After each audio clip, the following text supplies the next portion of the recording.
한반도 주변 정세가 시시각각으로 변화하기 때문에 며칠 전에 써놓은 자료는 누가 일주일 이내에 또 구분이 돼버려야 됩니다. 따라서 미리 자료를 내는 것이 도움이 안 되고 현장에서 실시간으로 생중계 하듯이 정세 분석을 하면서 말씀을 드리는 게 좋겠다. 그렇게 해서 지금 자료가 없습니다.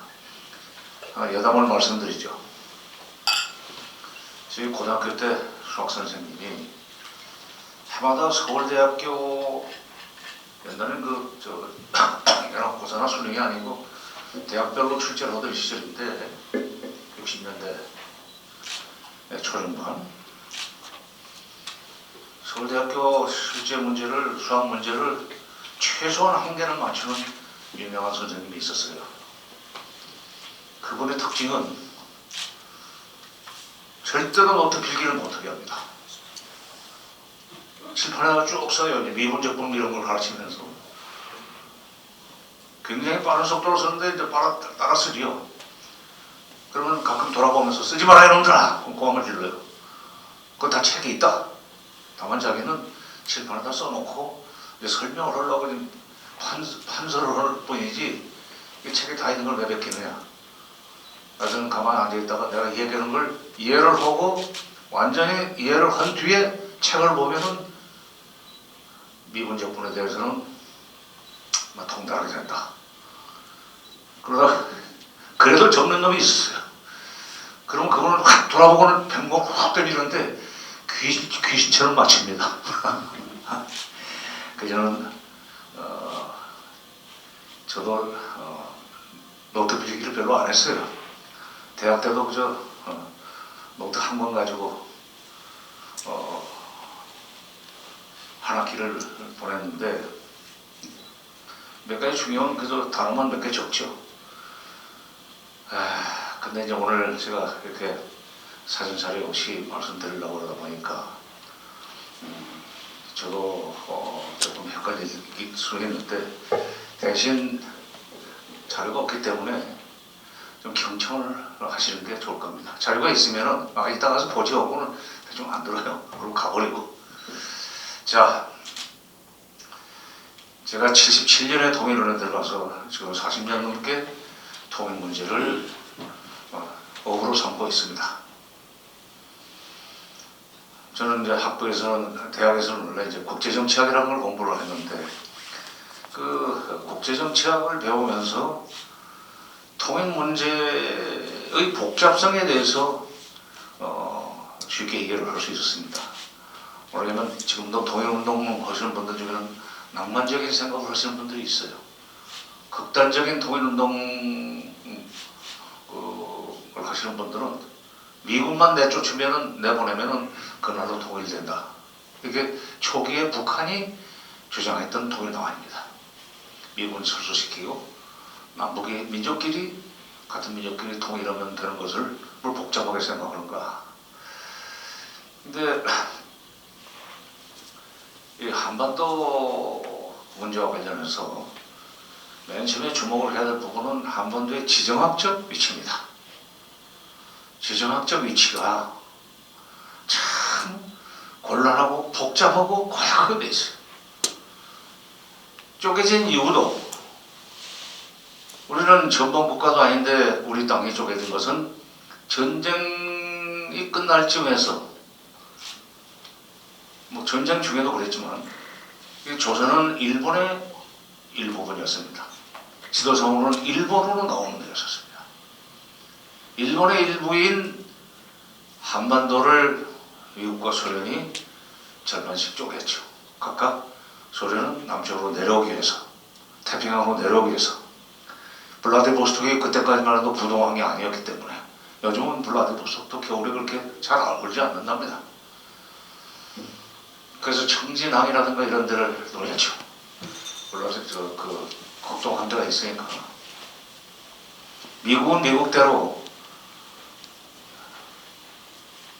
해양국가지만은 아시아 대륙으로 진출할 수 있는 교두보로서 한반도의 남쪽을 필요로 했습니다. 두 국가의 소위 정치적 야심이죠. 그것 때문에 우리는 참 불행하게도 분단이 됐습니다. 그때부터 남북관계와 관련해서 미소의 영향력은 절대적이었었습니다. 이 속에서 뭘 자주적으로 독자적으로 한다는 것이 현실적으로 어려웠었습니다. 북한도 그렇고 남한도 그렇고 김일성이 지금은 큰 소리, 김일성, 김정일, 김정은이 지금은 큰 소리를 치지만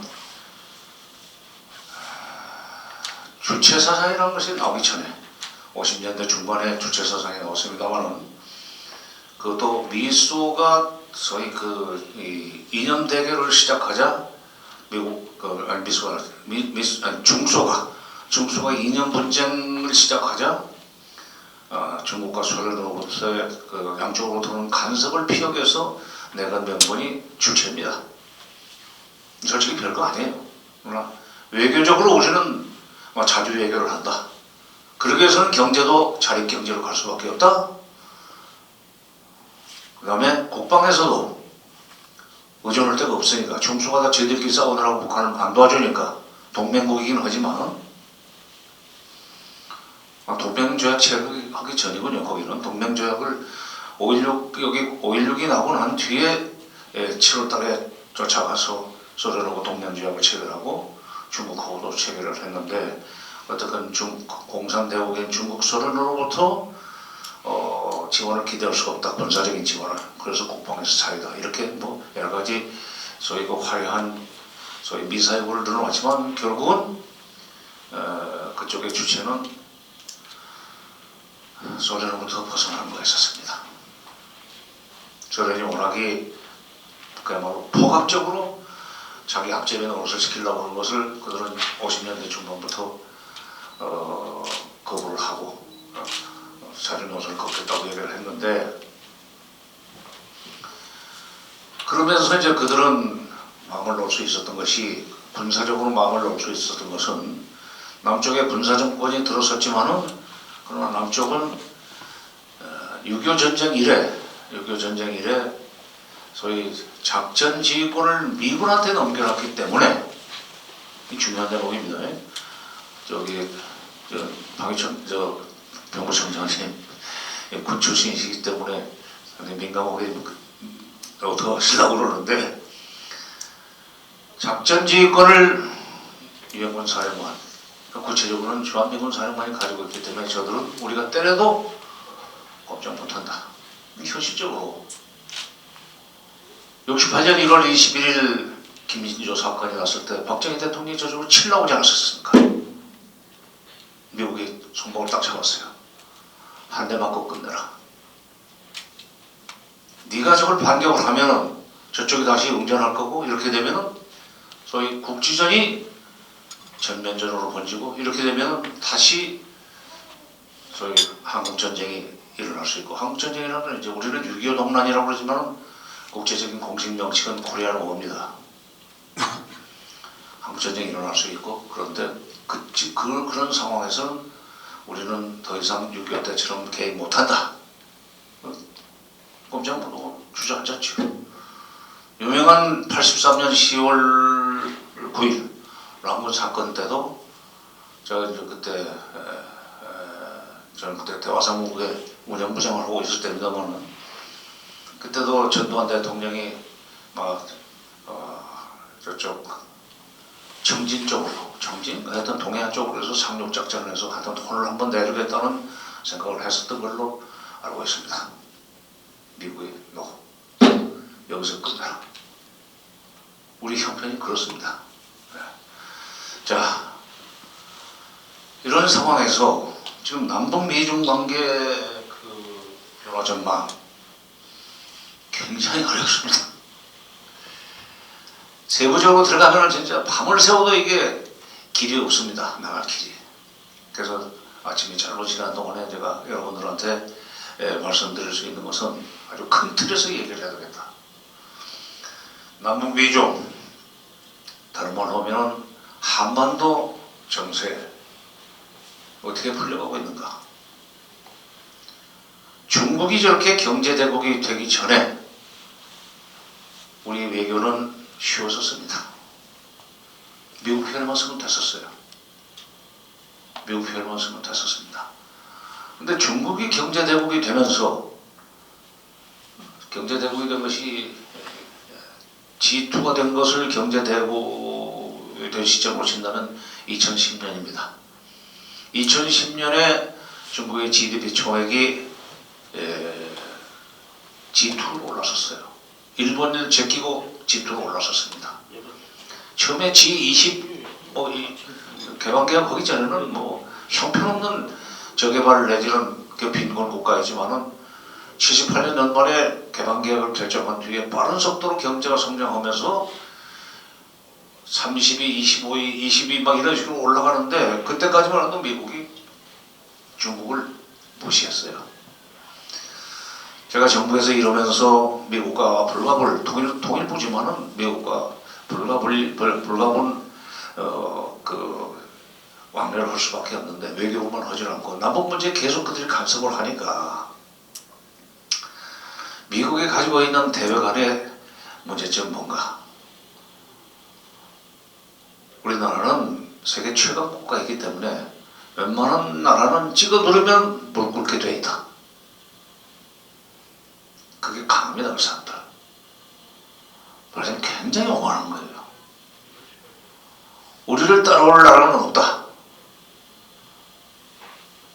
그래서 저는 그때도 아니 로마 제국도 멸망을 했는데 팍스 로마나도 사라졌는데 팍스 아메리카나가 100년을 가겠느냐? 1945년부터 친다면은 뭐 지금 100년이 아직 안 됐지만, 그러나 1차 세계대전이 끝나고 난 뒤부터 미국이 강국이 되긴 했죠. 1차 세계대전이 끝나고 나서 미국은 실질적으로 영국보다도 더 영향력 있는 국가가 되긴 했지만 100년을 가겠는가 하는 생각을 했었지만 100년 이상 가고 있습니다 지금. 근데 그 사람들의 단점이라고 할까, 허점은 뭐냐면 웬만한 나라는 자기네가 그 압박을 하면 굴복하게 돼 있고, 그리고 다른 나라는 절대로 우리를 따라잡을 수가 없다. 경제적이 됐건 군사적이 됐건 일종의 오만한 그 철학을 가지고 있습니다. 그러면서 이제 평화를 얻어가는 뭐 옛날에 그 로마 시대 누구더라?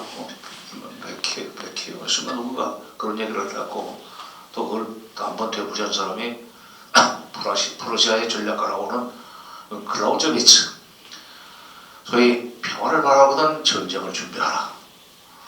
로마 시대 때 그것은 사실이었고, 또 프러시아가 주변 강대국들로 부의되어 있는 프러시아가 살아남기 위해서는 항상 전쟁이 언제 일어날지 모르기 때문에 그 전쟁을 준비해야만 그나마 작은 평화라도 전쟁이 없는 상태를 평화라고 할 때 작은 평화라도 확보할 수 있는 방법은 전쟁을 준비하는 것이었고, 다른 말로 하면 군사력을 강화하는 것이었습니다. 근데 지금 이 한반도 정세를 볼 때 평화를 바라보던 전쟁을 준비해야 된다는 그런 일종의 금호는 이제 효력을 좀 다하지 않는가 하는 생각입니다. 왜? 중국의 경제력이 미국의 지금 버금가고 있어요. G2인데 점점 1등과 2등의 관계가 자꾸 좁혀지고 있습니다. 중국에서는 뭐라고 그러냐? 중화인민공화국이 수립된 100년이 되는 2049년이 되면, 그러면 그때 중국의 GDP는 미국을 능가하게 될 것이다. 그런데 중국에서 그렇게 전망을 하는데 미국의 경제학자들이 오히려 지금 경제 발전 속도로 보면 중국이 미국을 따라잡는 것은 훨씬 빠른 시간 내에 이루어질 수 있는 일이다. 2049년까지 안 가도 된다. 35년, 빠르면 35년, 늦어도 40년까지 되면, 40년이 되면, 앞으로 20년도 안 남았습니다. 35년이면 지금 한 3, 4년 남았고. 그러면 중국이 미국을 따라잡는다는 전망들을 미국 경제학자들 하고 있어요. 자, 이렇게 중국이 빠른 속도로 중국을 따라잡기 시작하면서부터 G2된 지는 2020년이고 2010년이고 그러면서 미국의 대중국 정책이 굉장히 공격적으로 전개됩니다. 그전에는 중국 같은 것은 일어날 수 없다는 생각을 하고 있었어요. 그리고 유럽 쪽에서만 신경을 쓰고 있었습니다. 북한 들어가고 무슨 이란 문제, 이라크 쳐 들어가고 이럴 때가 2000년대 초 아닙니까? 2000년대 초 아닙니까? 그거는 중국이 일어날 가능성이 없지만 사회주의이기 때문에 자본주의만큼 번성할 수 없을 것이라는 아주 단순한 말하자면 덧셈 뺄셈이죠. 이 고차원 방정식이 아니에요. 미국 사람들 생각하는 국제 정치의 사고 방식은 못 일어난다. 그러니까 우리는 그래도 위험지역이라고 볼 수 있는 중동, 그 다음에 이슬람 국가, 이들이 소위 기독교에 도전하지 못하도록 지키는 것이 우리의 책임이다 하는 이런 역사적 사명 때문에 그쪽에 신경을 쓰고 있을 때 중국이 보작보작 가가지고 G20, G15, G12, 18, 7, 5, 4, 3, 2 2010년에 그렇게 됐습니다. 원래는 G1이 미국, 두 번째가 일본, 세 번째가 독일, 네 번째가 영국, 프랑스 이렇게 나갔었습니다. 근데 2010년이 되면서 G2로 올라서니까 그때부터 미국이 뒤늦게 큰일 났네. 이거 가만두면 나중에 멱살잡이 하려고 대비겠다 하는 것을 뒤늦게 깨달은 것이 맨 처음 깨달은 것이 키신저입니다. 헨리 키신저. 중국에 대한 제목으로 번역된 키신저의 책이 있습니다. 영어로는 On China. 그 책에서 키신저는 이렇게 말한 걸로 기억을 하고 있습니다.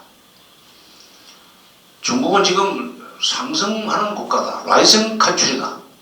반면에 USA는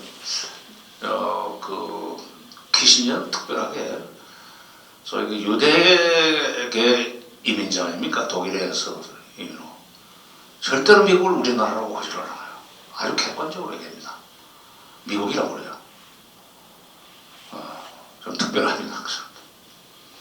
미국은 지금 디클라이닝 컨트리, 쇠퇴하는 국가가 되고 있다.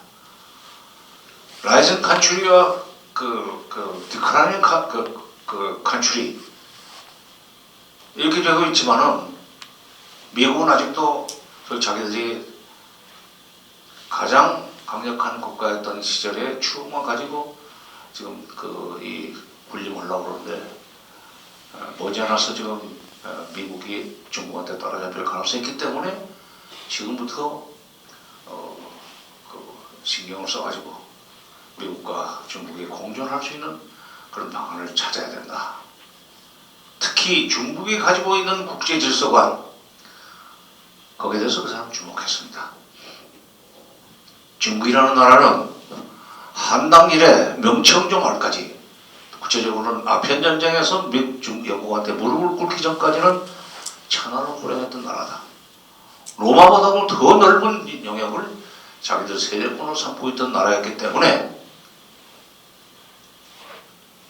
경제가 좋아지고 부국강병의 원리에 의해서 군사력이 커지게 되면 과거 천하를 호령했던 그런 시절에 중국의 위상, 다시 말해서 주변 국가들을 속국으로 건드리던 시절에 천자의 나라, 천하의 중심이라는 뜻 중국, 영어로 보면 미들 킹덤으로 번역을 하죠.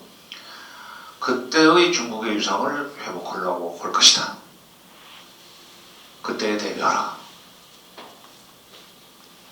그러면서 나온 것이 거기에 이제 영향을 받아가지고 나온 것이 오바마 때 피보트 아시아, 아시아로의 귀환, 리밸런싱 아시아, 아시아의 세력을 균형을 잡는다. 원래 미국이 생각할 때 밸런스는 뭐냐면 미국과 중국 사이의 밸런스는 미국이 여기 위에 있고 중국이 여기 밑에 있는 속에서 그냥 이렇게 가는 것이 밸런스가 잡혔다고 보는 겁니다. 우리는 이렇게 돼야 밸런스라고 했잖아요.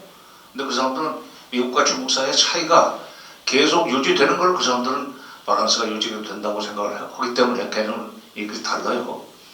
그렇기 때문에 이게 치고 올라오면 이거 다시 찍어 눌러서 과거의 그 차이 이것을 유지하겠다. 이게 리밸런싱 아시아입니다. 이게 오바마 때부터 나온 정책인데 이게 이제 트럼프 때로 넘어와가지고 중국이 좀 더 빨리 성장을 하면서 2010년이 되니까 이제 그때는 오바마 때지만 G2와 G1의 그 간격은 조금 넓었었습니다. 한 3대1 정도 됐었지만 지금은 아마 2대1 미만으로 좀 좁혀졌을 겁니다. 그러니까 트럼프 때 와서는 역시 사업가 출신답게 경제적인 압박을 가해가지고 중국이 더 크지는 못하도록 만들면 되지 않겠는가 하는 생각으로 이제 무역 분쟁을 막 그냥 무역 갈등을 일으킨 거죠. 관세 장벽을 높이고 그다음에 뭐 관세를 부과하고 뭐 이런 등등 이런 식으로 해서 중국의 국력에 신장되는 것을 막으려고 했지만 막지를 못했습니다. 중국이라는 나라는 이렇게 무슨 그야말로 맨빗뚜껑처럼 외교를 안 합니다. 아주 느긋하게 아주 속에 그 구렁이가 몇 마리 있는 것을 감추고 싱긋이 웃으면서도 할 말 다 하고 협조를 거절하면서 뒤통수를 때리고 하는 게 중국입니다. 못 당해요 미국 사람들이 이걸. 면전에서 미국 앞에서 그냥 그 듣기 좋은 소리 하고 무슨 미국 찬양하는 나라들하고만 상대를 했기 때문에 소위 두 얼굴을 가지고 있는 중국의 소위 실체적 지지에 대해서 이해를 잘 못합니다. 문화가 달라서 그런 것 같아요. 동양 사람들 상대로는 여론조사는 의미가 없다는 거 아닙니까?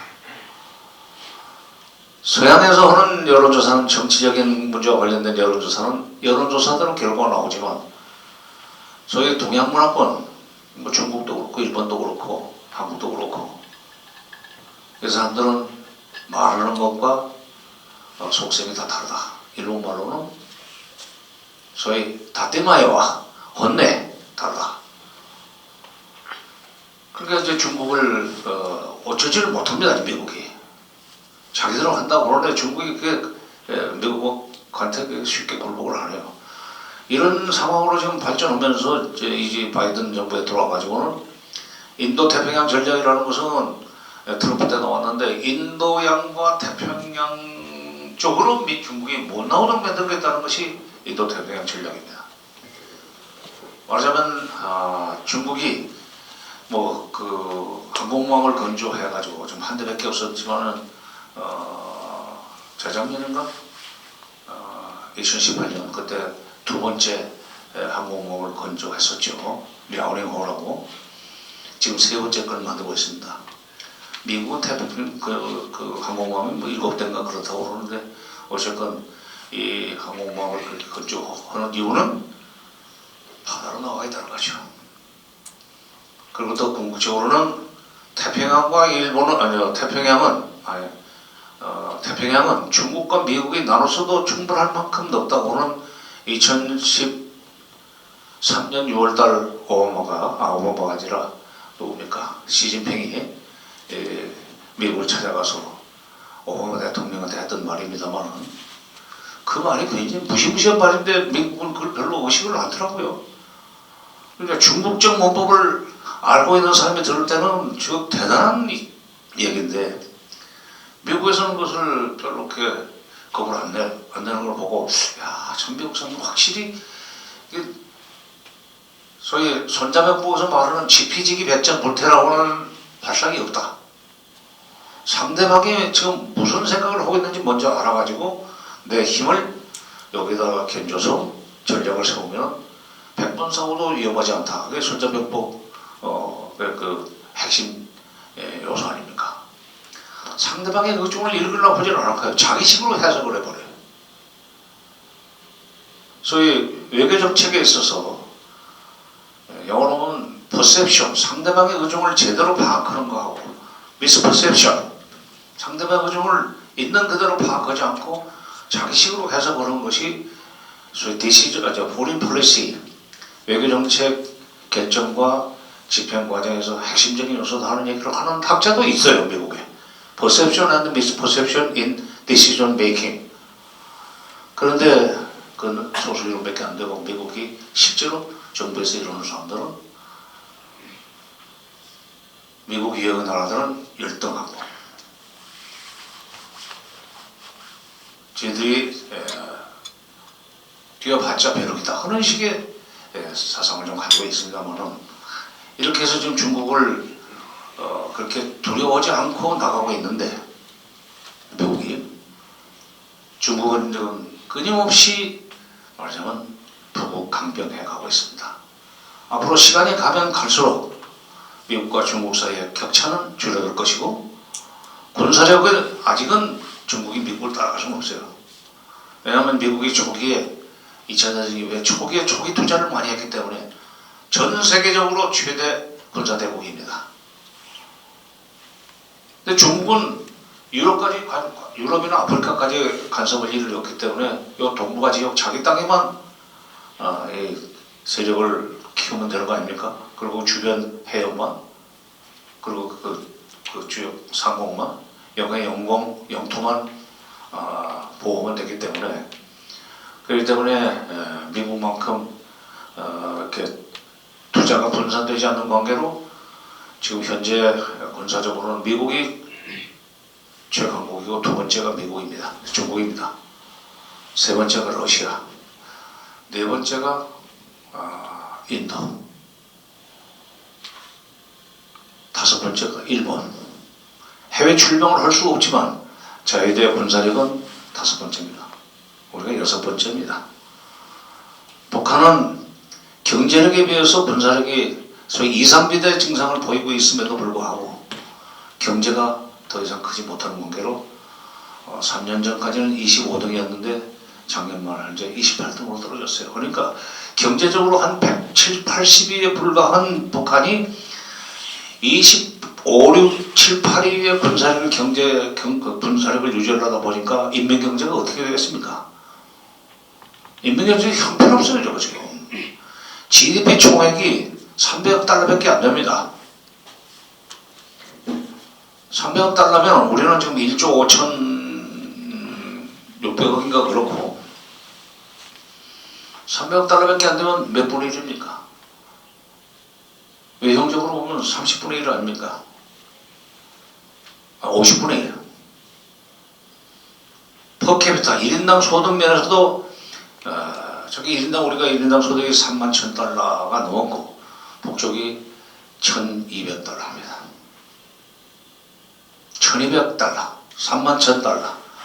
31,000달러짜리 스테이크를 마음대로 사 먹을 수 있는 친구하고 1,200원짜리 밥이 어디 있습니까? 삼각김밥도 1,500원 이상 하던데 편의점에. 도저히 이게 군사적으로는 북한이 이상비대 초기에 투자를 많이 해가지고 지금 27, 8위를 유지하고 있지만 세계 6위의 경제 군사대국하고 그 28위에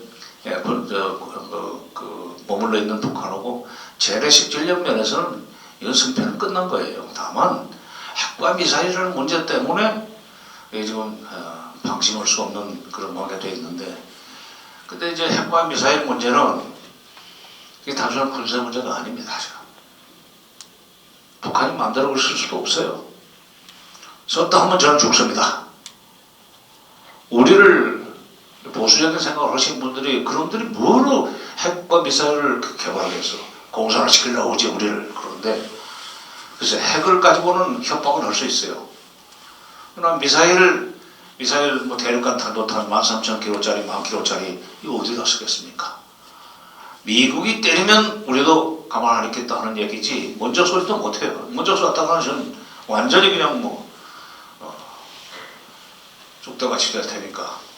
그런 의미에서는 이제 북한의 핵과 미사일은 위협용, 협박용, 협상용이라고 볼 수 있는데, 그것을 그러니까 그 북한이 가지고 있는 핵과 미사일을 위협용, 협박용, 협상용이라고 할 때의 대책과 실제로 저것이 우리를 치려고 하는 용도다 하는 식으로 생각할 때의 대책은 완전히 방향이 달라지죠. 자, 근데 이제 우리가 다시 큰 틀로 다시 돌아와서 피난자를 보면 한반도 문제는 지금 두 가지 문제가 중첩되어 있어가지고 적어도 대한민국 정부가 이러지도 못하고 저러지도 못할 형국으로 점점 발전되고 있습니다. 미중 갈등과 경쟁 역시 쉽게 끝나지 않습니다. 중국이 아까 그 2049년 얘기를 했습니다만 시진핑이 집권한 뒤에 지금 벌써 시진핑이 원래가 중국 공산당 그 총서기는 5년씩 하게 돼 있어요. 그리고 총서기가 되게 국가 주석을 겸직하기 때문에 5년씩 해서 지금 10년을 다 했는데 내년 말까지 내년 10월 달에 이제 차기 총서기로 선거를 되어 있습니다만은 지금 3년임으로 가려고 지금 다 기반을 닦아놨죠. 시진핑이 집권하면서부터 중국의 야심이 굉장히 노골적으로 드러나기 시작했습니다. 중국 공산당이 수립된 1921년으로부터 100년이 되는 2021년에는 우리도 1인당 소득 $10,000를 달성을 해가지고 소강사회를 건설하겠다. 소강이라는 게 이제 뭐 우리 소강 상태라는 표현을 쓰지만 사실 그게 중국 적인 용어죠. 천하대란에서 소강 상태로 통해가지고 승평을 거쳐서 대동세계로 건너간다. 이게 언제입니까? 청일전쟁 끝나고 나서 중국이 형편없다는 것을 알고 중국이 각성을 하면서 이제 소위 양무장강 운동을 일으킬 때 강류이라는 사람이 썼던 대농서의 핵심은 그겁니다. 지금은 천하대란이다. 중국이 망했다. 영국한테 무릎을 꿇었고 일본한테도 지금 무릎을 꿇었다. 이거 우리가 일어서려면 이렇게 해서 서양 문화를 받아들여야 되고 그렇게 해서 소강사회를 달성한 뒤에 승평을 거쳐서 대동으로 가서 다시 대동이라는 것은 나통 전 세계가 중국의 북한에 들어온 것을 대동이라고 합니다. 그 사람들은 북한의 대동강도 같은 글자인데 뭐 그런 뜻은 아니고 대동 큰 대자에 같은 동자 천하가 우리하고 같다. 내 품 안에 있다. 한당일의 명청조 아편전쟁에서 무릎을 꿇기 전까지 중국이 누렸던 국제적 지위를 그 사람들은 대동이라고 이야기합니다. 주변 국가들은 다 속국이고 먼데 있는 나라에서도 조공을 바치고 그래서 소강 상태로 먼저 넘어가겠다 했는데 아니나 다를까 2021년 초에 2020년 말 IMF가 추계한 걸로는 중국이 2020년 말에 $10,000를 초과했습니다. 시진핑이 얘기한 대로 됐습니다. 오히려 하려 먼저. 그러면서 이제 그게 발표가 나니까 김정은이가 2021년에 좋겠다고 축하한다고 그랬어요. 그랬더니 시진핑이 거기에 답을 하기를 그 신설을 주고 왔는데 나는 나와 우리 인민들과 조선의 인민들을 위해서 필요한 것을 지원할 용의가 있다. 북한도 그러니까 우리가 도와주겠다는 얘기를 했는데 그건 딴 데 가지 말고 내 품 안에 있어라는 얘기입니다. 자 이렇게 해서 2021년에 소강사회 또는 1인당 $10,000 소득을 1인당 소득 $10,000를 달성을 했던 걸 보면 2049년 이전에 중국이 미국을 따라잡는 것은 그렇게 불가능한 일은 아닐 것 같다. 그러니까 이제 미국의 정권이 바뀌면서부터 바뀔 때마다 중국에 대한 압박은 더 강해집니다. 오바마 때보다 트럼프 때가 더 세졌고 바이든 때가 되면서 더 세졌습니다.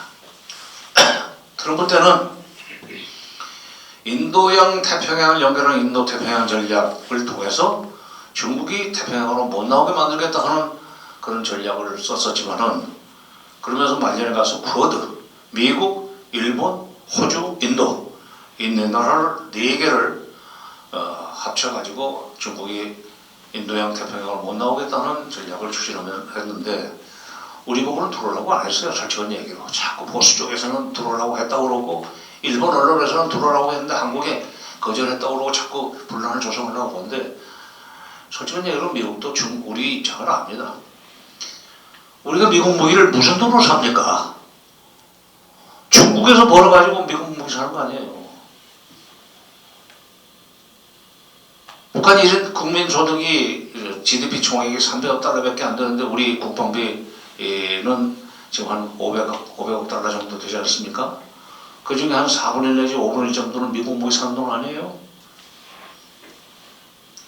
100억 달러지 125억 달러라면은 북한의 GDP 총액의 40%. 40%입니까? 300억 달러. 그렇죠. 40%까지 되는 그런 액수가 됩니다. 그런 돈을 지금 어디서 연출합니까? 이 세금으로? 종부세로? 아니에요. 중국과의 무역에서 해마다 남기는 이익이 뭐 500억 달러, 600억 달러 이렇게 되는 관계로 넉넉하게 그 무기를 살 수 있습니다. 쉽게 말해서 중국에서 돈 벌어서 미국 무기 사주는 그런 나라입니다. 우리는.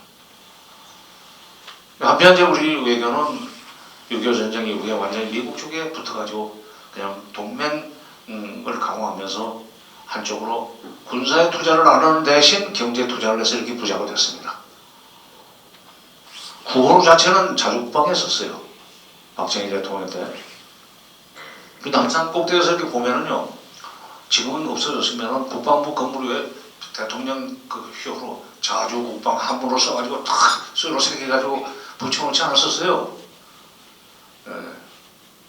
병무청장님은 기억을 하시네. 그 기억했던 사람들이 일반인들은 별로 없어요.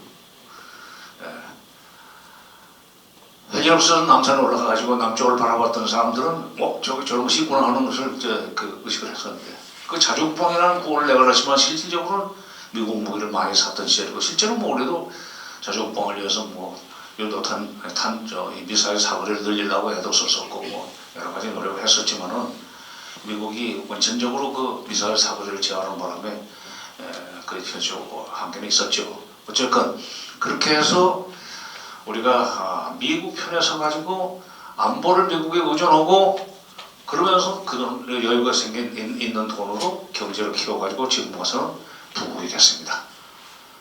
세계 8대 G8가 됐고 군사적으로 G6가 됐습니다.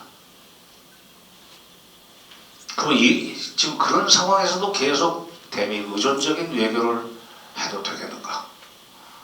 중국이 없으면 대미 의존은 그냥 그다음 문제가 없어요. 중국이 없으면.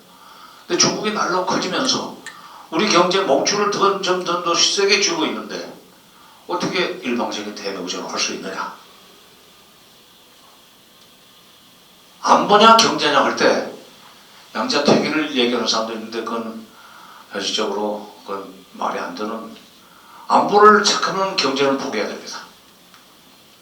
경제를 택하면 안보는 흔들릴 수 있습니다.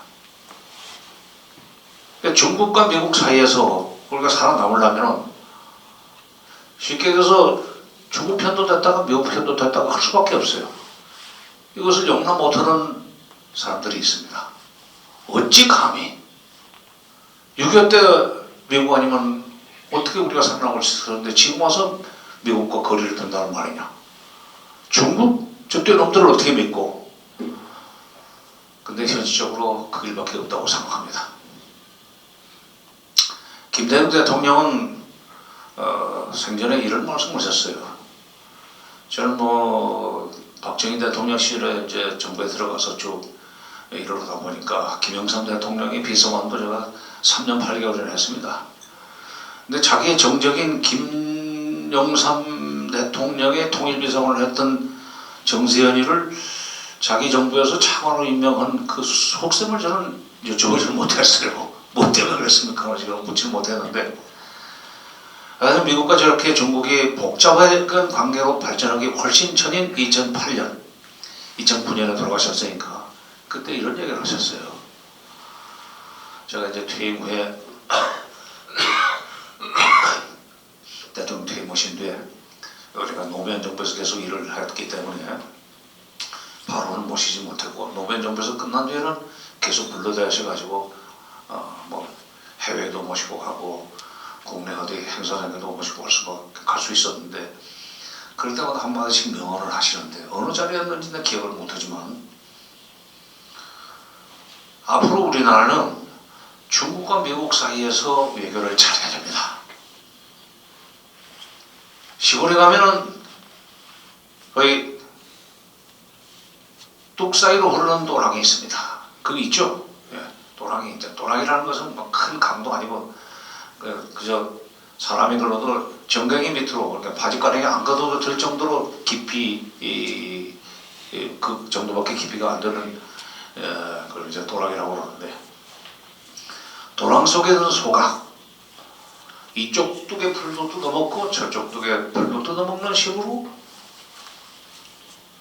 해서 하면서 살을 찌우고 새끼를 만들고 키우고 하듯이 우리는 중국 쪽에 뚝도 풀 뜯어먹고 미국 쪽에 뚝에 풀도 뜯어먹는 식의 외교를 해야 됩니다. 그러니까 아주 그분이 시골 출신이다 보니까 표현이 아주 뭐라 그럴까, 쉽지만 영어로 번역하기 참 어려울 거예요. 도랑 속에 있던 소. 자, 그게 참 미중 관계가 복잡해지기 훨씬 전에 하신 말씀입니다.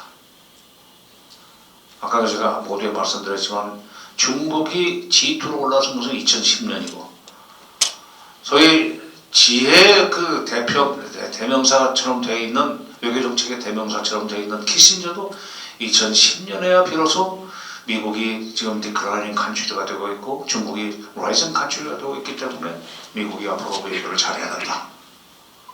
그런 이제 미국의 외교를 얘기한 거고, DJ는 그 책에 나오기 전에 우리 외교에 대해서 미국과 중국 사이에 이쪽 뚝에 불도 뜯어먹고 저쪽 뚝에 불도 뜯어먹는 식으로 걸어가면서, 유유히 걸어가면서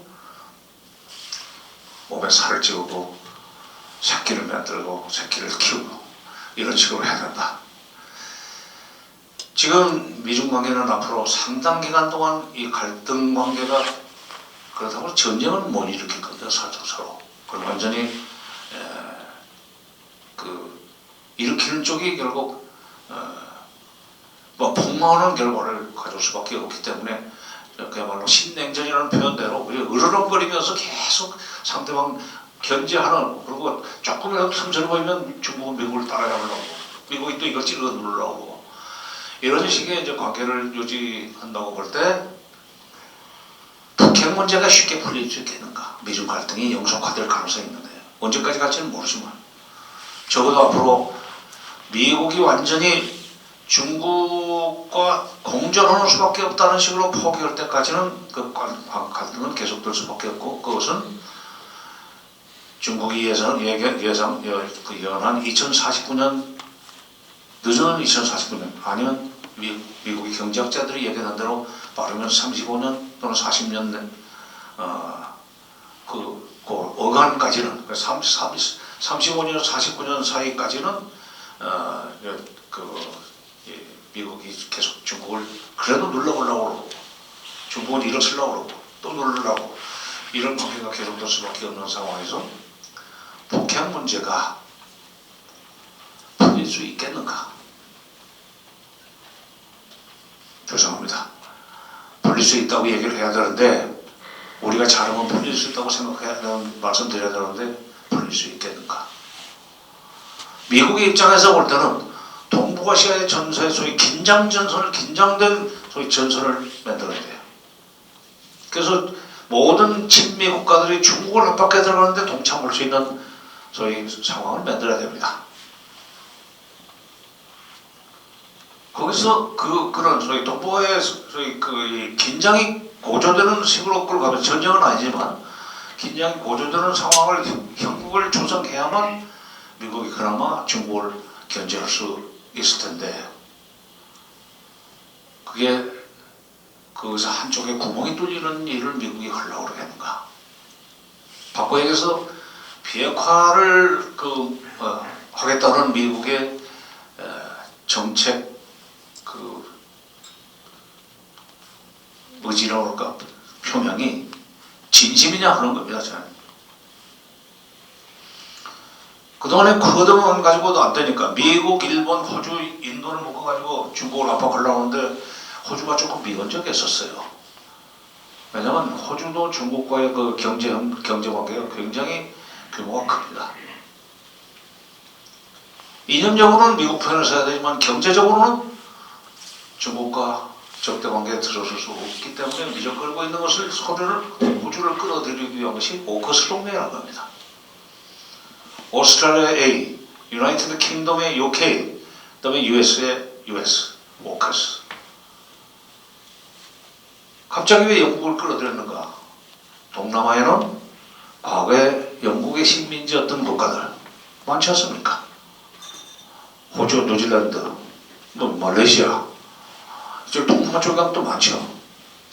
지금은 영연방이라고 해서 집령 그 세력을 만들고 있지만은 그런 나라들을 움직이기 위해서는 영국이라는 그런 그 이 매개체를 거기다 끼워가지고 오스트리아가 영국의 영향력 때문에 미국의 영향력에서 벗어나지 못하도록 만드는 그런 동맹을 체결했습니다. 그러면 지금인가? 그리고 비밀리에 호주한테 핵잠수함 기술을 주겠다. 프랑스에서 사기놈이 있었어요. 프랑스가 그 기술을 팔아먹기로 작정을 하고 돈 들어올 생각만 주판만 튀기고 있었는데 갑자기 미국이 뒤통수를 때렸겠죠. 우리는 공짜로 준다. 호주한테 핵잠수함 기술 주는 것은 중국을 견제하라. 중국을 견제하는 데 있어서 최일선에 서라.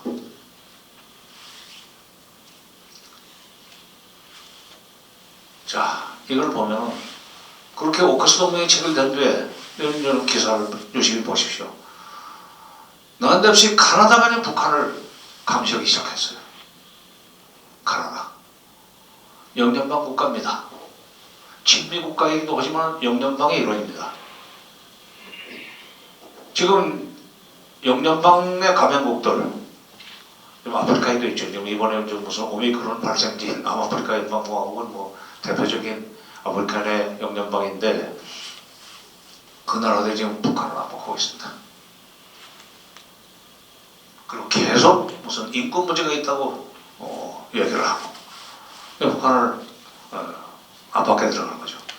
이런 상황에서 지금 북핵 문제를 풀려고 그러면은 풀고 싶으면 북한 얘기는 그래요. 북핵 문제를 해결하고 싶으면 우리에 대한 적대시 정책을 먼저 처리를 하라. 그래야 우리가 회담을 할 거 아니냐. 미국은 뭐냐면 무슨 잔소리가 많아. 회담에 나오라면 나와. 무슨 조건이 이렇게 많아. 적대시 정책을 처리하고 그러니까 한미연합훈련 중단하고 인권 문제 거론하지 않고 그런 식으로 해서 회담에 끌어내가지고 협상 결과가 없으면 적대시 정책 처리했던 것을 다시 취소할 수도 없고 우리가 그런 장사 안 해. 그게 미국의 이제 계산이에요. 이런 상황에서 북한은 자기들이 한번 내뱉어놓은 얘기를 절대로 취소를 안 하더군요. 제 경험으로는 그렇습니다. 남북 협상할 때도 아주 초동 단계에서 뭐라고 한마디 슬쩍 지나간 것처럼 했는데 그것이 나중에 보니까 그야말로 불굴의 의지를 가지고 견고해야 될 그야말로 수령님의 지시였었어요. 김일성이 또 김정일이 우리처럼 이렇게 무슨 뭐 상황 변화에 따라서 정책을 바꾸고 그러지는 않습니다. 소위 공산주의 전략 전술의 이론에 입각해서 볼 때는 전략적 목표가 달성될 때까지는 전술적인 변화를 할 수 있지만 전략적인 그 목표 그 자체는 절대로 포기하지 않습니다. 전술은 유동적이라고 보는 거예요.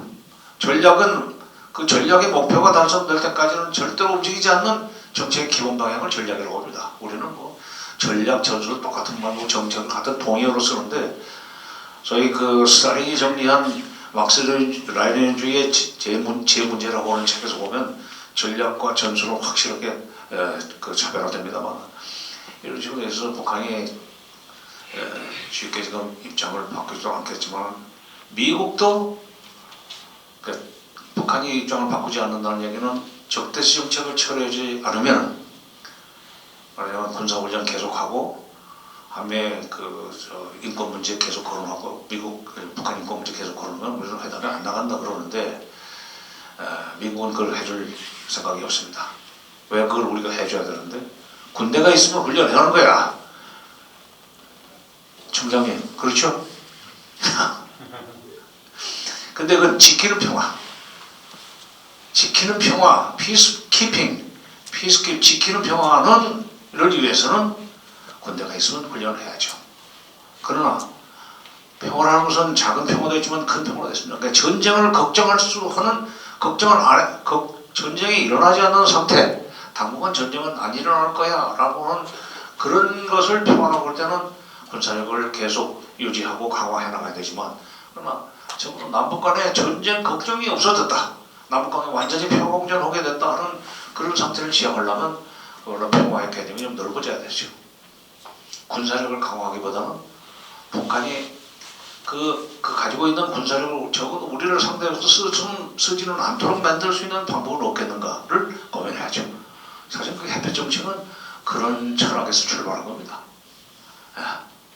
근데 이제 저는 박정희 정부 때부터 쭉 있었고 김영삼 전 대통령 때도 정부에서 일을 했지만, 김영삼 대통령은 문민 대통령이면서도 대북과는 좀 군인 대통령들하고 비슷했었어요. 저놈들은 못 믿는데 절대로 저건 달려면 안 된다.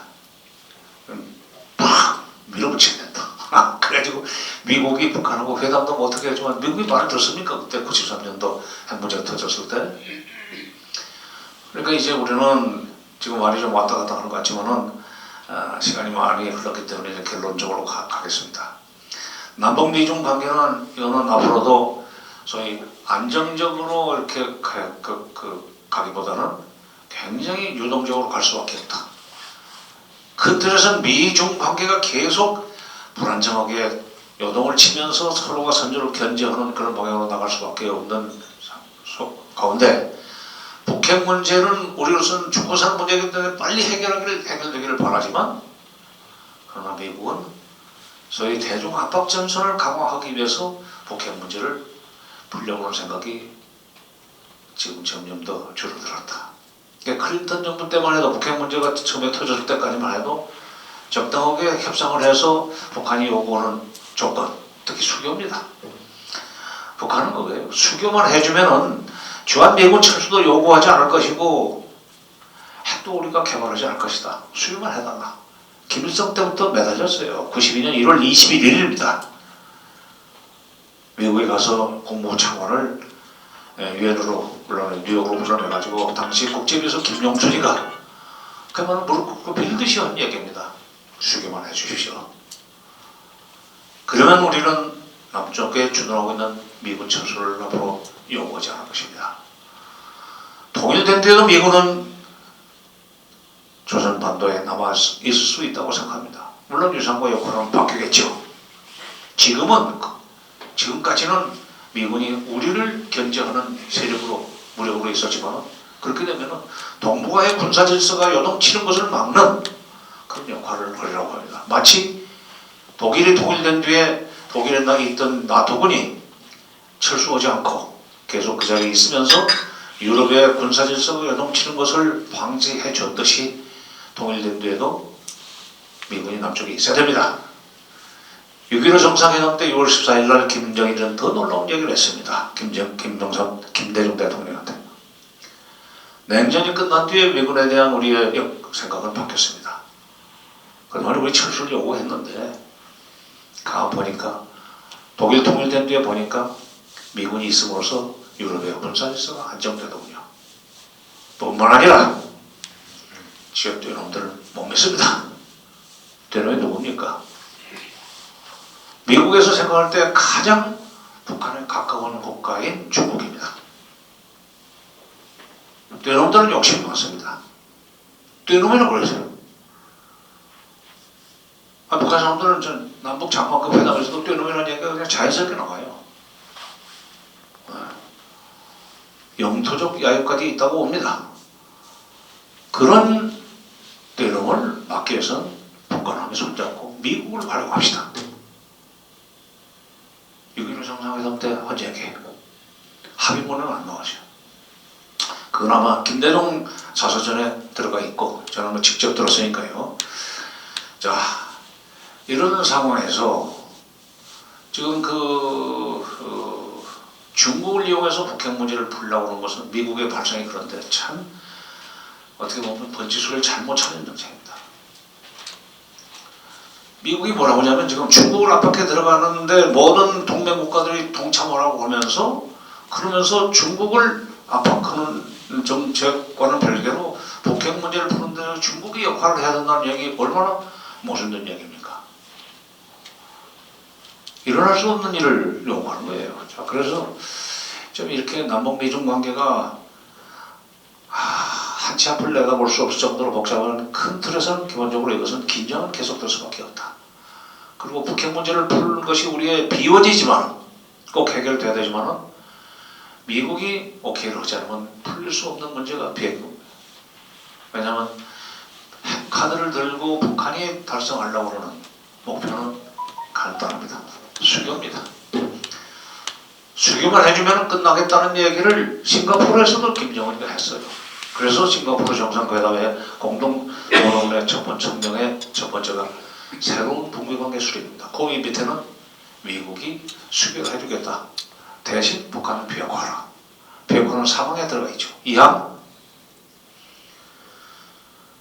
한반도의 정전협정을 평화협정으로 바꿔나가자. 왜냐하면 그렇기 때문에 종전선언 얘기가 트럼프 입에서 나옵니다. 그 전에 4월 27일 날 판문점 회담 올 때 도보다리 대화에서 김정은이 했던 말이 그들의 김정은 정부의 대북 정책 내지는 대미 정책 내지는 북핵 정책의 핵심이 들어 있습니다. 이렇게 얘기했습니다.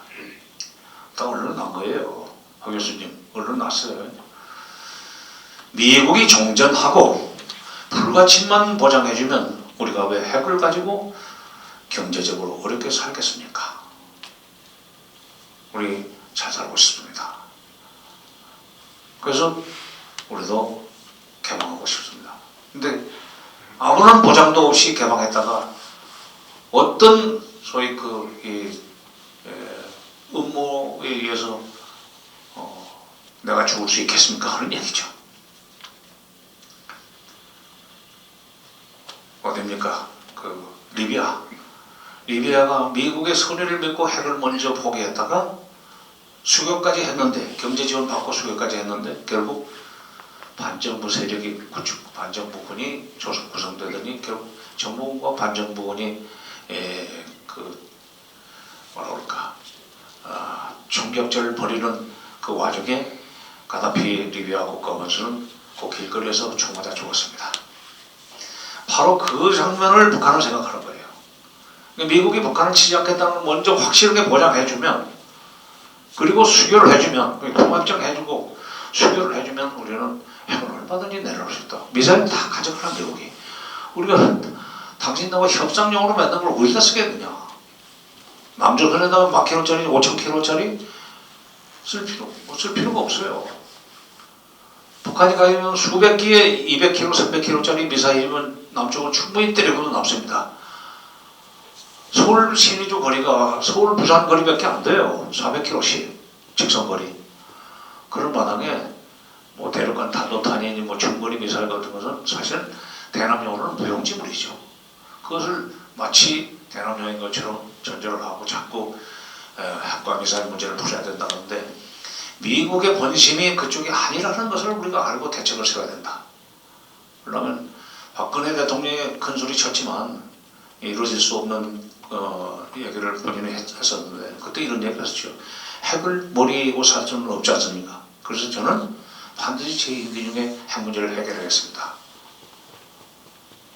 핵 문제를 해결하려면 이제 북한하고도 소위 왕래를 하면서 북한이 핵을 포기하는데 도움이 될 수 있도록 북미 관계를 만들어 줘야 되는데 북한과의 관계를 상당히 적대적인 관계로 끌고 가면서 아무런 역할도 못했지만은 앞으로 차기 정부가 이 복잡한 동북아 정세 속에서 북핵 문제는 해결돼야 된다는 당위성에도 불구하고 해결되기 어려운 현실적인 한계를 안고 외교를 해나갈 수밖에 없습니다. 통일? 저는 어렵다고 봅니다. 처음에 제가 통일원에 들어갈 때만 해도 77년이니까 한 10년쯤 지나면 80년대 말까지는 통일되지 않겠는가 하는 희망을 가지고 있었습니다. 또 70년대 중반 우리한테 북한이 따라잡히기 시작하더니 경제적으로 80년대 경제가 제로 성장을 유지하는 그 상황에서 우리 경제는 치고 올라가지 않았어요. 80년대 우리 경제가 좋았었습니다. 어찌됐건 전두환 정부가 됐건 노태우 정부가 됐건 우리 경제는 좋았었어요. 그럴 때 우리는 이건 경제 때문에도 결국 우리가 북한을 좀 끌어안는 식으로 대동 그런 식으로 나간다면 통일이 될 수 있겠구나 하고 생각을 했었는데 동유럽의 질서가 국가들이 흔들리면서 북한이 겁을 먹기 시작했어요. 특히 동독이 서독과 통일하는 걸 보면서 그들은 흡수 통일로 왔습니다. 경제적으로 절대적인 우위에 있는 서독과 동유럽 국가 중에서는 가장 부자였지만은 그러나 서독과의 비교해서는 경제적으로 열등한 상태에 있었던 동독이 경제적으로 서독한테 먹힌 것이 동서독 통일이라고 봅니다. 그들은. 그러면서 남조선과 통일은 끝났다. 허지로 선을 긋은 것이 91년 12월 13일 날 체결된 남북 총리급 회담에서 체결된 남북기본합의서입니다. 그때부터 저는 북한은 통일을 포기했다고 생각합니다. 그러기 전에 73년 6월 23일 날 박정희 대통령이 유엔 동시가입을 제안했을 때 그날 저녁 때 김일성이가 바로 통일되기 전에 유엔에 동시가입해버리는 것은 조선이 두 개라는 것을 인정하는 결과밖에 안 된다. 조선은 하나이고 하나여야 된다. 조선은 하나이고 하나여야만 된다. 통일된 뒤에 고려자를 붙인 나라 이름을 만들어 가지고 고려 연방 이름으로 저기 들어가자. 유엔에 들어가자. 그때 늦지 않다. 그런데 그로부터 18년 후인 91년 9월 18일 날 17일 날이죠. 17일인가. 우리 몰래 유엔에 가입 신청서를 내버렸어요. 우리는 항상 내놓고 있었고. 북한이 가입 신청을 내니까 결과적으로 동시가입 신청이 되는 거예요. 유엔에서 바로 그냥 승인해버렸죠. 그러니까 91년 9월 18일로 한반도에는 두 개 국가가 국제법적으로 공존하게 된 겁니다. 두 코리아가 된 겁니다. 그리고 그해 12월 13일 날 기본합의서를 만들었습니다. 기본합의서는 남쪽으로부터 흡수로 통일되지 않겠다는 보장을 받아내는 각서였었습니다. 김일성이 얼마나 좋아했는지 비화를 하나 소개했습니다. 그날 12월 13일 날 여기서 서명을 하고 대한민국 국무총리 정원식, 조선민주인민공화국 정보원 총리 연영목이 서명한 남북 사이의 화해와 불가침 및 교류 협력에 관한 합의서, 줄여서 남북기본합의서가 체결된 날 개성까지 헬기를 보냈어요. 원래 개성까지 가가지고 거기서부터 기차를 타고 평양까지 가는데 162km밖에 안 되는 개성 평양 간 철길이 시속 40km밖에 못 내는 북한의 철도의 상황 때문에 4시간이 걸립니다. 4시간을 기다릴 수 없었어요. 헬기를 보내가지고 대표들만 빨리 타고 오라. 7명이나 됐으니까 대표들이. 지금 미이라 상태로 누워있는 금수산 태양궁전이라고 그러는데 그 옛날에 주석궁이죠. 주석궁에서 주석궁의 마당이 넓기 때문에 금수산 기장궁전이라는 게 마당이 넓어요. 그 헬기가 바로 내릴 수 있습니다. 김일성이가 이렇게 탁 뒷집 여기다 탁 끌어안으면서 수해수 동무들 모이고 들어갑시다. 이걸로써 적들의 발목을 잡았다. 이걸로서 적들의 방목을 잡았다. 이 문서는 천군 만모보다도 유력하다. 당시 그걸 어떻게 알아? 어느 정신이 나올 수 있습니다. 그 당시에 책임연락관, 북측의 책임연락관, 그 사람은 계급은 대조밖에 안 되지만 외담수석 대표인 연현복이 발언한 걸 가지고 우리 쪽에서 우리 당국 대표들이 질문을 하니까 정리가 뭘 알아?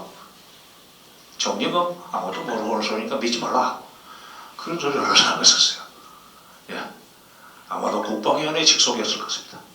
그와 절친한 관계에 있던 남측의 책임연락관이 한때 제 부하였었어요. 대화사무국에 있을 때. 와서 한테 귀속말로 부장님, 그때 제가 부장이 거기는 과장이었었는데 그날 그런 일이 있었습니다. 딴 데 소문 내지 말고 알고만 계십시오. 근데 이제 벌써 세월이 30년이 지났기 때문에 제가 속보를 냅니다. 그때부터 북한은 통일 포기했습니다.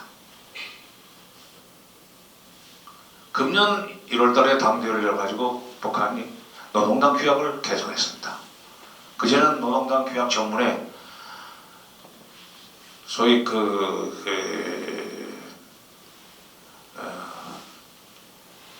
표현이 전국적 범위에서, 전국적이라는 게 우리 헌법 3조에서 말하는 대한민국의 영토를 한 번 더 도서를 한다는 식입니다. 전국적이라는 게 제주도까지 포함하는 거예요. 전국적 범위에서의 민족해방, 민주주의 혁명을 완수하고 하는 것이 당면 목표였었는데 그걸 고쳤어요. 그런 표현을 뺐어요. 민족해방, 미국 나가라. 민주주의 혁명, 우리가 말하는 민주주의 아닙니다. 인민민주주의입니다. 공산당이 집권한 걸 민주주의 혁명이라고 해요. 그 빼버렸어요. 그러면서 하여튼 상당히 유화적인 표현을 바꿨습니다. 그러니까 그 이제 민족해방, 민주주의 혁명을 완수할 때까지는, 그런 전략적 목표가 완수될 때까지는 남조선과 전술적인 그런 어떤 거래를 할지라도 절대로 그 목표를 포기할 수 없다가 이제 공산주의 전략 전술 이론에 입각해서 볼 때 불변의 진리인데 포기했어요. 바꿨어요. 이렇게 되면은 북한도 지금 통일을 잡으면 도망갈 겁니다. 왜? 아까도 제가 숫자를 잠시 거론했지만은 31,000달러 대 1,200달러 인당 소득. 어떻게 살림을 합칩니까? 1,200달러짜리 소득을 가지고 있는 사람이 31,000달러씩 살 때 할 것은 심부름밖에 더 있어요? 통일 후에 독일 동독 국민들이 불평했던 2등 국민밖에 더 되겠습니까? 그거 싫다는 거예요. 차라리 그냥 두 나라로 살자. 그리고 불편 없이 왕래할 수 있는 조건만 갖춰진다면 못 사는 나라도 얼마든지 되니까. 중국하고 북한은 지금 얼마나 차이가 있습니까? 중국이 1인당 지금 소득 1만 달러 넘었어요. 2021년을 계기로 해서. 10,000달러에 대해 1,200불. 그러나 거기는 한 10배 정도밖에 차이 안 나지만 우리하고는 지금 1인당 소득 면에서 25대 1이 된 상황에서 그러나 같은 민족끼리, 다른 민족끼리는 소득 격차가 있어도 그냥 왕래할 수 있지만 같은 민족끼리 이렇게 소득 격차가 큰데 그냥 한 나라가 된다? One nation, one state, one system, one government. 이건 이루어질 수 없는 꿈이 되어버렸습니다. 91년 이후 더구나 조선노동당 8차 당대회를 열었던 2021년 1월 이후 북한은 one nation, one state, one system, one government를 포기했다고 저는 봅니다. 이런 상황에서는 이제 다음 정부는 글쎄 통일이라는 말을 쉽게 버리기는 어려울 거예요. 그동안에 70몇 년 동안을 계속 써왔던 단어를 그냥 버리자니 좀 어렵죠. 그러나 89년에 대한민국 정부가, 그때 노태우 정부 때입니다. 저희 한민족 공동체 통일 방안에서 3단계 통일 방안을 내놨었습니다. 교류협력, 남북연합, 통일. 남북연합 정도까지를 우리의 이제 통일 목표라고 생각해야 되는 것이 아닌가. 남북연합이 끝낼게요. 남북연합은 소위 두 나라로 존재하면서도 약정에 의해서 서로 이제 비자를 뭐 내주고 받고 해야 되겠죠. 그리고 그러나 그것만 되면은 불편 없이 그저 간 자기가 치료하고 싶은 만큼 그러다가 뭐 영주는 안 되고 7, 8일 내지 일주일 정도 왕래할 수 있고 고향도 가보고 옛날에 이럴 수 있는 정도의 관계. 그래서 통일은 안 됐지만은 분단으로 인한 고통은 최소화되는 상태. 그것을 그 임동원 전 통일부 장관께서는 그분 군인 출신인데도 상당히 그 이론가예요. 군인 출신 이런 거 아니라는 얘기 아닙니다. 굉장히 그 철학적인 역시 서울대학교 철학과 학사 편입을 해가지고 공부를 해서 그런지 굉장히 철학적입니다. 사실상의 통일, 소위 데파토 유니피케이션 그 버렸다. 그건 그렇게 얘기하셨죠. 그 저는 그걸 정도 이제 국가 형태로 바꿔서 설명을 했죠. 남북연합. 그것이 우리의 목표가 되어야 된다. 그러려면은 통일부라는 이름도 쓰는 것이 필연적이다. 통일되기 전에 독일에 통일을 곧 이룰 것처럼 얘기하던 김인남 정부 시절에 통일 관련 부처는 외무부가 따로 있었습니다. 전동문제부였었습니다. 소위 Bundesministerium für Gesamtdeutsche Fragen, Gesamtdeutsche, 전독 프라겐 문제, 전독 문제석이라고 했었는데 독일은 국가가 아니다 이거죠. 그런데 69년 집권한 3인당 정권에서는 동독을 국가로 인정하면서 대등한 관계에서 왕래를 하고 교류 협력한다는 취지로 정책을 추진한 것이 동방정책인데 그 동방정책을 추진하는 과정에서 그 게samtdeutsche Fragen 전독 문제성을 내독 관계성으로 이름을 바꿨습니다. 인너도이체 배치운겐. 그래서 저도 통일된 뒤에는 그 없을지라도 통일되기 전에는 통일되면은 뭐 좋고 그러나 통일되기 현저하고 어려우니까 독일보다도 훨씬 어렵게 됐으니까 우리도 남북관계부로 이름을 고쳐야 되는 거 아니냐 하는 식으로 얘기를 했더니 좀 당장 통일부에서는 조금 지금 그 너무 장관님 그런 말씀하시니까 우리가 갈 데가 없습니다. 그런데 야 임마 명찰만 바꿔들으면 돼. 내가 농담을 하는데 자기 정부가 이제 이런 상황에서 남북관계에 대해서 너무 욕심을 부리지 말라. 왜? 북핵 문제가 해결될 걸 전제로 하고 한번 해보려고 그러는데 그 핵 문제를 해결하기 위해서 한미 간에 너무 소모전을 하는 것 같아요. 오늘 지금 서울실장이 중국을 갑니다만은 한미가 어느 정도 무난히 한미가 종전선언 무난 합의가 됐기 때문에 그걸 들고 중국한테서 협조를 하고 얘기를 할 모양인데 중국이 협조를 한들 북한이 좋다라고 할지. 왜요? 북한이 요구한 게 있습니다. 종전선언 좋지. 그러려면 적대시정책을 처리하라. 군사훈련 안 하겠다는 얘기 하라. 군사훈련요. 네. 청장님, 장군님이 그런데 이럽니다. 남조선 군대만 훈련하는 거 우리는 걱정 하나도 없다. 미군하고 하는 게 겁난다 우리는. 미군이 같이 움직이면 우리는 진짜 오금이 저린다. 막 그냥 고성능 정찰기가 뜨지 뭐 그냥 막 항공모함이 한번 동해서 왔다 갔다 하지 언제 어디서 뭐가 나올지 모르는 남조선 군대만은 움직이는 건 우리도 걱정 없다. 우리도 자기네들도 하는 거니까 정례적으로. 미군하고만 좀 하지 말라. 이게 한미 합동연합훈련에 대한 그들의 이제 그 소위 트라우마가 있어요. 그러니까 그건 뭐 그걸 안 하겠다고 얘기를 안 했을 겁니다. 미국이. 그러면 종전선언 의미 없다고 북한이 나올 가능성이 높지 않겠는가 모르겠어요.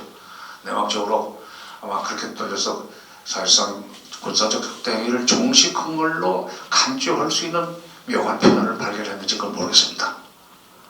그러나 그게 없다면 중국이 동의한다 할지라도 미국 마지막으로 중국이 아니 북한이 글쎄 아직은 잃어버리면 문재인 정부가 임기 중에 그 문제를 해결하기 어려울 것 같습니다만은 그러나 자기 정부한테는 제가 누가 지금 집권할지 모르기 때문에 제 경우로 봐서는 이제 한국이 G8가 되고 군사적으로 G6가 된 마당에 아직도 미국한테 가서 뭐든지 사전에 보고를 하고 물어보고 그 다음에 허락을 받고 외교를 하려고 하면 이 나라는 발전을 못합니다. 속국 근성을 버려야 됩니다. 우리는 한때는 소국근성을 발휘해서라도 잘 살면 된다 하는 식으로 살았던 시절이 있었습니다. 솔직한 얘기로.